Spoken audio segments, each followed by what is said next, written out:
When there's parked cars on the left of the road, the oncoming person has priority, so I need to give way to this bus.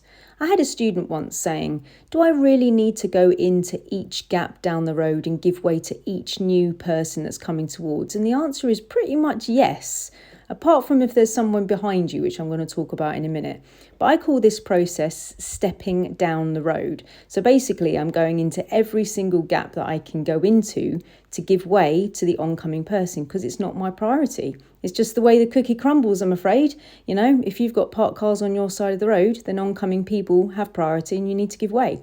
So there are circumstances where this situation would have to be blurred a little bit, because if there's people following you and the gaps on the left are very small, then things can be a bit different. Normally, you'd go into the left and you'd give way to the oncoming person. That's a given, right?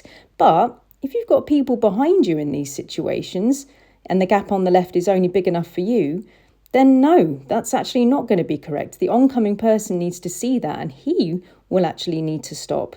Now, obviously, if you can stop before all the parked cars, that is extremely important. But if the line of parked cars has been massive and there's only one gap on the left, then the oncoming person would have to stop. And it can work in a situation with parked cars on both sides. If you're going down the road there, you'd stop and you try and give way in the gap that's possible and let him go. However, if there's people following you, then that stopping in that gap is going to be completely useless because everybody's going to follow you. So again, the oncoming person's going to have to see that and they're going to have to stop. So like I say, you should stop before, look really far ahead and plan. But if the gap is small, then no, you probably won't be going in to stop. The oncoming person is going to have to help.